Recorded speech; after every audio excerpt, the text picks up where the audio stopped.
return to nature, shall we? Return to nature funeral home, that is. We, of course, have covered quite a bit about Return to Nature Funeral Home over the last several months. This is the Colorado-based funeral home that decided rather than cremating the bodies and giving the remains to the loved ones, they would just stack them up in their building and then give people quick-crete and call it Aunt Betty. Court documents have now revealed details of the Return to Nature Funeral Home's horror conditions. And we're going to go through what we know now that we didn't know then to make this case just a little more warm and fuzzy, if you will. Previously undisclosed and deeply disturbing details about the operations of the Return to Nature Funeral Home came to light during a recent court hearing, leaving those in El Paso County shocked. The hearing gave graphic evidence of the horrifying conditions that were taking place there. Carie Hallford, one of the funeral home's co-owners, faced a preliminary hearing on multiple felony charges related to the improper storage of nearly 200 bodies, primarily comprised of family members of victims who attended the hearing. FBI agent Andrew Cohen testified, revealing that the harrowing picture of the 2,500 square foot facility, the facility divided into 14 rooms labeled alphabetically, housed adult, infant, and fetus bodies. Shockingly, up to 43 bodies were found stacked in a single room, and some rooms were initially inaccessible due to the high stacking of bodies. Dear God. So this is like hoarders, but with human bodies.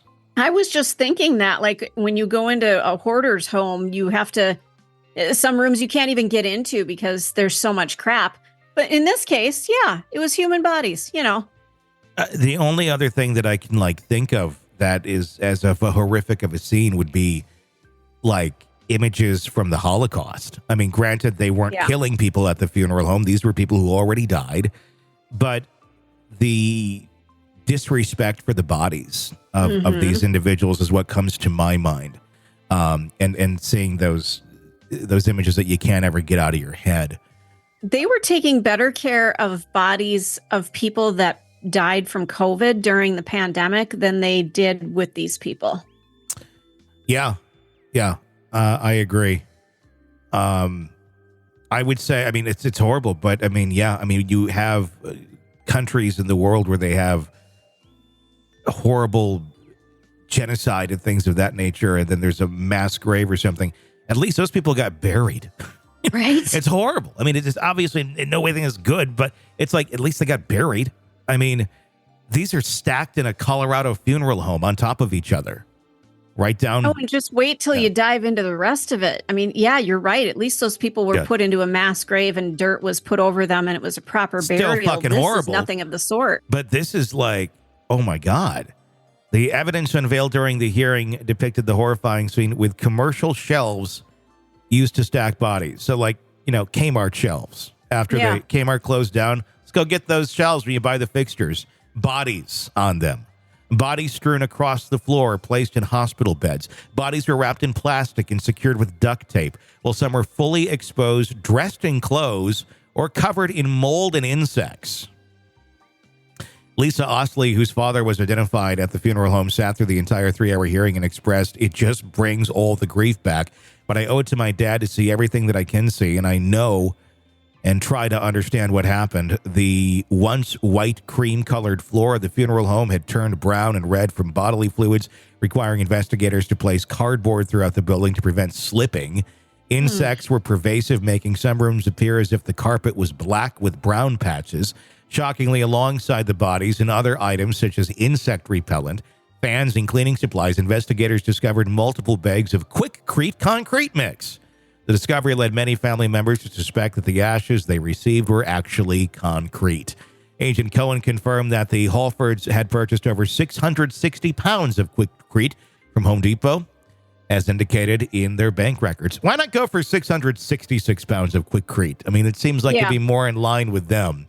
Yep, just round it up. Just do it. Agent Cohen also revealed that the issues extended beyond failed cremations. The funeral home had been tasked with buying a veteran at the Pikes Peak National Cemetery or burying burying one? burying a veteran at the Pikes Peak National Cemetery. But when the veteran's casket was exhumed, oh, fuck. Investigators found the remains of a woman wrapped in plastic bags and duct tape inside. Well, you know, I don't see why they would treat a veteran any different than any other loved one. Oh, but they this didn't is, care. Yeah, they didn't give a flying you know what. But this just, oh my God. I mean, come on, these people, they give their lives to protect our country, and that's how you're going to treat them? Okay. I don't think they really gave a shit. I wouldn't be surprised if there was like dead cats in the casket. I'm going to say I'm wondering anyone else who had been buried by this company probably needs to go have a grave exhumed and see who's in there. Disturbing text. I mean, because that could be one thing where like, oh, thank goodness, you know, my whoever was buried, you know, and they weren't in there. I know they got buried. Maybe not. Or do you just say, you know what?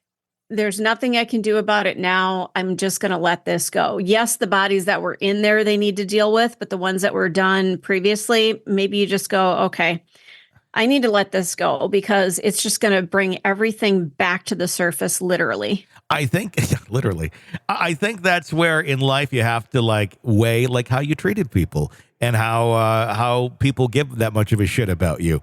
If you were a good person, you were good to people, and overall life was you were a nice human being, you're gonna have a lot of people going, oh fuck no, we're gonna dig that up, we're gonna figure out what happened here. You're kind of a dick. I'm like, yeah, fucking leave them. They're dead. They're dead anyhow. You know, it's a lot of work. It isn't work. Yeah. Disturbing text. But I imagine it's expensive to exhume a body, I would think. I can't imagine there's like coupons for that in the Sunday there is no flyer. coupon for that. Although you never know. I once did a live broadcast from a funeral home.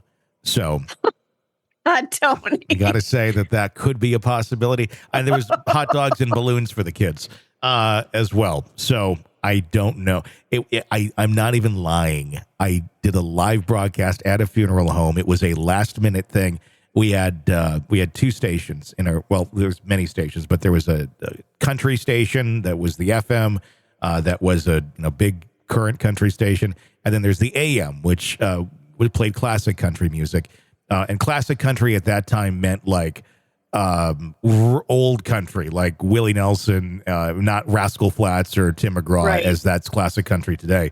I'm talking like the twangy old shit that I can't stand. Yeah. Anyway, because that station also was primarily staffed by individuals who were very old, very nice people, but, you end up kind of having more days than not where they're not able to come into work for whatever reason. I'm like, oh, gosh, we have this remote scheduled down at, like the Pride of Life funeral home. Can you go do that real quick for us? When they say that, it's not like, can you? It's like, you're going to, or you're not going to have a job. Like, okay, I'll go do it. Okay, so let's bring people into what radio is like. We oftentimes did live broadcasts from, say, car dealerships, talking about the great deals that they've got going on. What are you doing at a funeral home? Pre-planning. You come in and you get a deal if you come in and schedule your funeral, your appointment to talk about it, your funeral, your whatever you're going to have done to you when you're. My parents got a 2-for-1. Not at this one though. Not at this one. Oh my God. I'm not even kidding either. Like, see, I would not have been able to do it at the time because I had just a horrific fear of, I never wanted to be around a hearse or a casket, things like that. So I would not have been able to do that remote. It was, it was just in a funeral. It was a funeral home. I've been in funeral homes before. There was no funeral going on. It was just more like you're sitting in the office and then, you talk to the people about what are you offering, blah, blah, blah, blah, blah.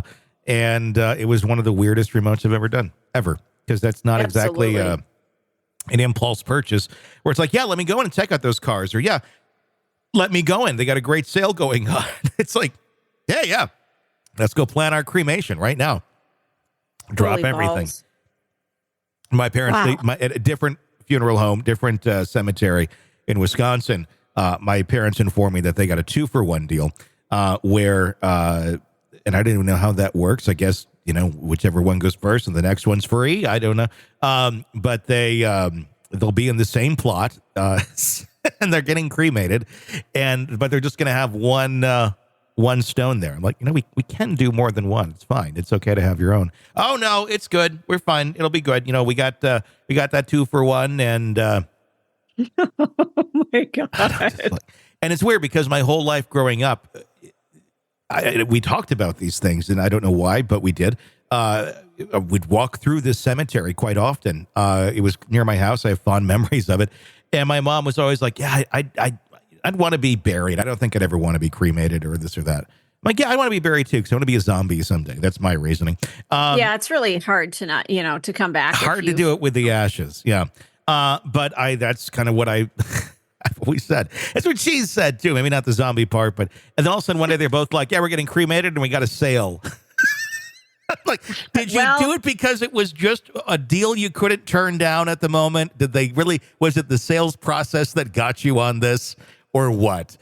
And they're like, you should just be thankful. We've taken care of all this stuff. You don't have to worry about it. And I get it. I agree. Because I know many people who their parents or whoever they're dealing with who's passed did nothing to plan for afterlife. And then everybody's just trying to figure out what the hell to do. So I do appreciate that. But it's just kind of funny. Like, got a sale at the funeral home. Oh my God. So Midwestern, Buy one, get one free. And I can picture like a banner or something like outside of the place.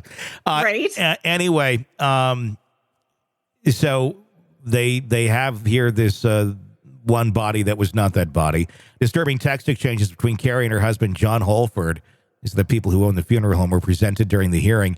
In these texts, they callously discussed the bodies at Penrose Funeral Home. One text from John mentioned, I want to take a shower. While I was making a transfer, I got people juice on me. Followed by a discussion about his burger order in the same text, a juxtaposition that family members found inhumane. Surveillance footage reviewed by Andy Cohen showed the couple arriving at the funeral home in September of 2023 with John bringing at least 4 plastic bags presumed to contain bodies on a cart. Text messages between the couple further revealed financial troubles and discussions about the growing issues at Penrose Funeral Home. You think there might be? I want to see all of these texts. I think this is a FOIA request right here. I want to see all of these texts because I think this could be a dramatic reading once we can view those things. You probably can't get them right now because this is an active investigation and case, but oh my God. I do not want to defend these people in any way, but I will tell you, when you are steeped in a field, for example, I always pull out the veterinary field because that's what I was in for 8 years. You tend to have a dark sense of humor, and the people juice thing, I can totally see that because I've had animal secretions and things of that sort on me, and I will make jokes about it. Typically, though, I would not make a joke about somebody's deceased pet. It's not funny. There's nothing funny about it. So yeah. I'm trying to figure out, were they just so removed from the situation and no longer saw these people as human that they just could talk that way and it wasn't a big deal? That's the only way. That's the only way that this would make any sense, other than being complete monsters, which you are. I mean, if you are housing almost 200 bodies on, commercial store shelves that you got from the closed down Kmart in your funeral home, and you're stacking bodies and you're like, got people juice on me. You are so removed from reality and what is going on. It's not even funny. I mean, they started doing this and it obviously got completely out of control. How it got this far out of control is mind blowing, but it clearly did take place. But I want to know what happened. How did we get here? How did we get 4 bodies that were sitting there waiting? How did we get 5? How did the numbers start to accumulate to the point where they're like, fuck it, we're just not going to cremate anymore? I mean, did their ovens break and they never got them fixed? What happened? Did they not have the staff to put the bodies into the furnaces? What happened? That's the part of this story that I have not heard yet that I really desperately want to know. Are you lazy, or was there some breakdown in your workforce, in the equipment? Was it all of the above? Was it the pandemic? What happened that caused this shit show? Well, it turns out their local mall closed, and at night, after everyone left the mall, they used to go use the ovens at the Sbarro to do the bodies. And since there's no more malls and Sbarros, they were out of luck. Sick of the ads? We are too. Start listening with no commercials now and get access to all of our episodes in advance of everyone else. Become a True Crime Today Premium Plus subscriber on Apple Podcasts. Search True Crime Today Premium Plus on Apple Podcasts or go to our podcast page and sign up now. True Crime Today Premium Plus. Sign up now.